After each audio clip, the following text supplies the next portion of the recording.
Morning, Donny Walker here.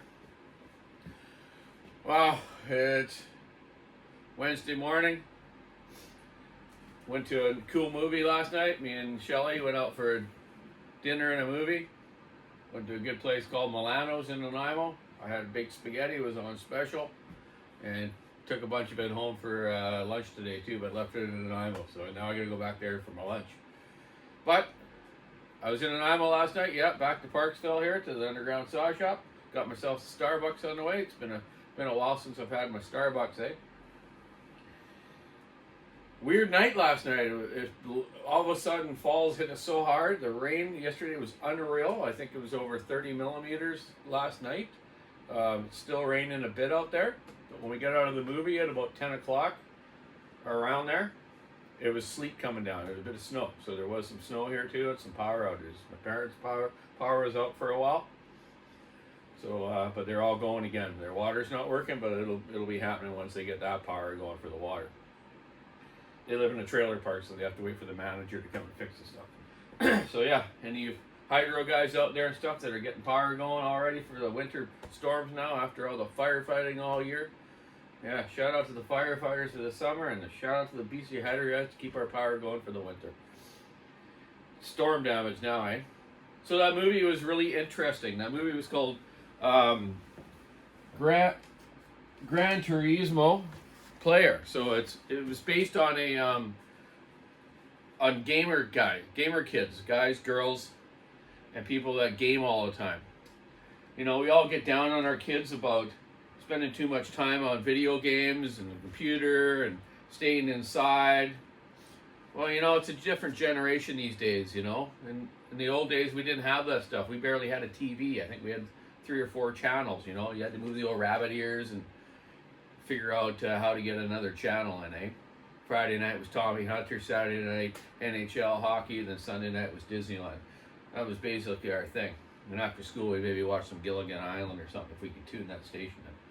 Anyways, enough about that. But what I'm saying is, you know, don't give your kids and people crap for doing the gaming stuff. You know, we've brought them all into this society, and you know, it's a different generation now, and that's what they know. That's what we're forced to do. You know, both parents are working now, so kids are staying at home. They got nothing else to do. No dads to take them out fishing or hunting.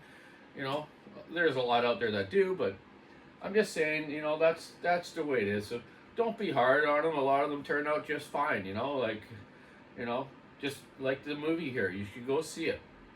So this young fella, Jan Mardenborough, it's based on a true story. So this marketing manager of Nissan, or a race team, and an old race car driver, this managing marketer decides to take on this deal to get so many gamers and try them out, and the top 5 get to go racing. But then out of the top 5, whoever wins this race gets an FIA license and gets to go racing with Nissan. So this one young fella, Jan there, or Jan, I think how you pronounce it, he wins, and he gets going. But you know, his dad was kind of not with him for a bit there, and his mom was, but you know, oh yeah, Gabe, you're not going to go anywhere. Well, he proved them wrong, and I think it was just great. It was just a lovely movie. It reminded me a lot when I went racing in Japan for FIA racing, and other places around the world that I had a great time, and my parents were always behind me. I wasn't a gamer when I was a kid. My game was go-kart racing. That was my gamer. Nothing in front of a TV, but I'm not saying that's bad.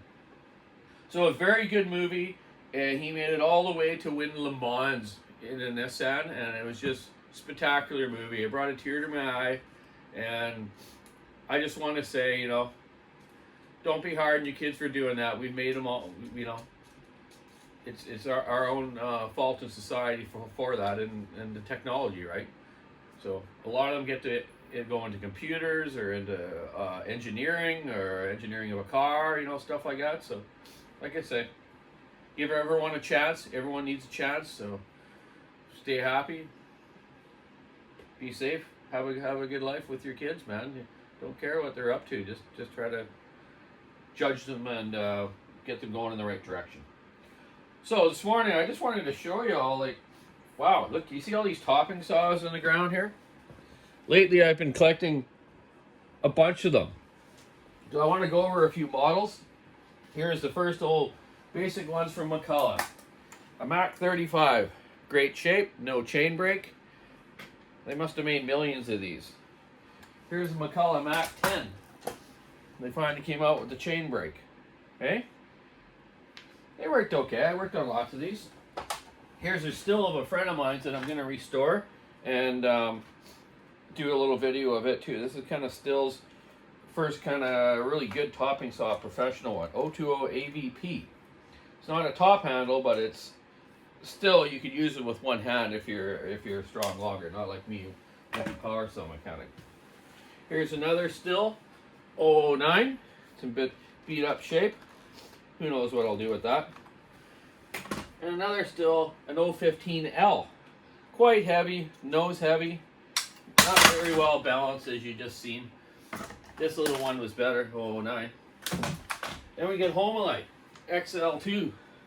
Dual trigger, eh? This one I might want to get running. It's got the original bar on it and chain.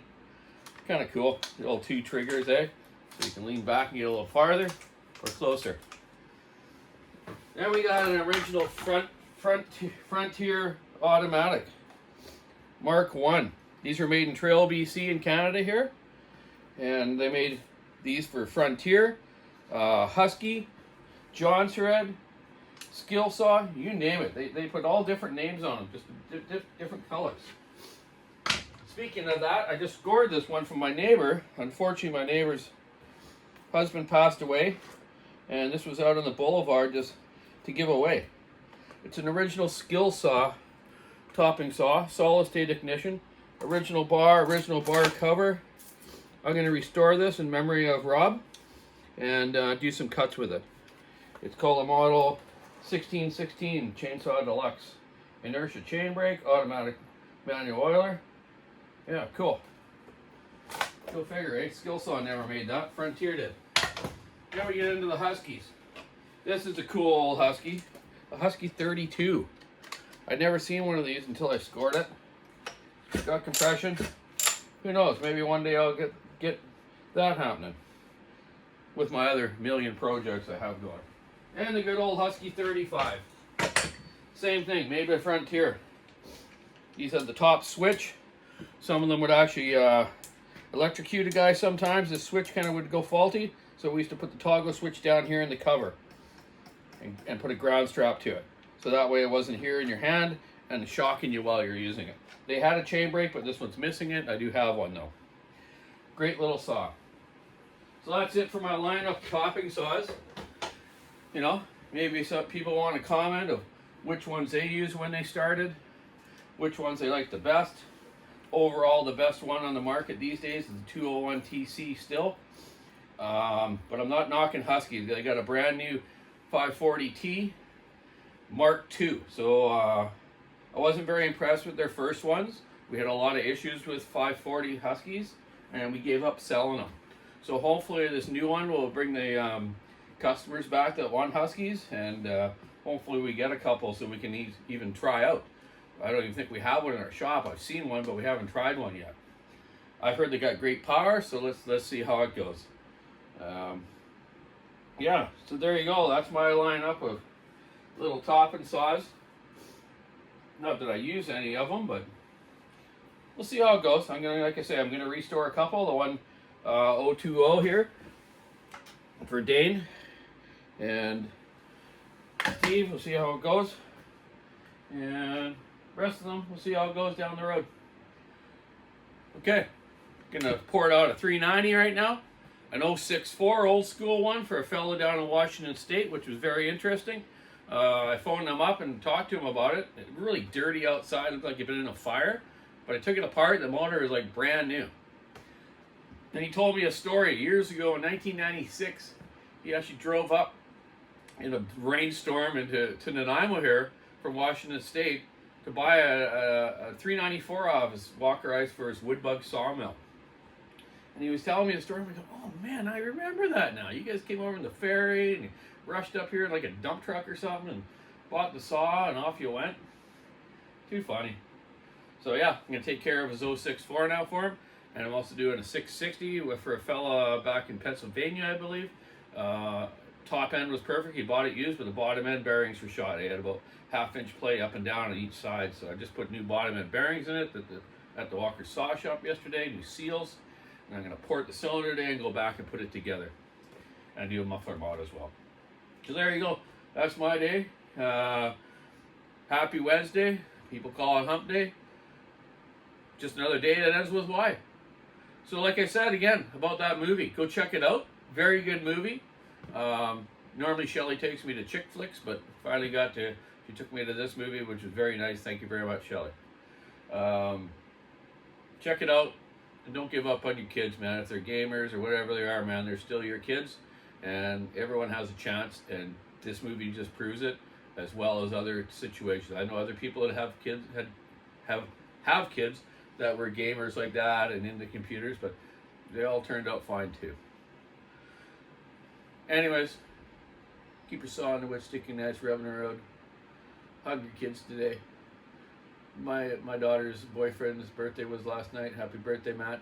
And she's taking him to a Canucks game. Lucky little guy. I said, can I be your boyfriend? Take me to a Canucks game. Hey, Mike out there.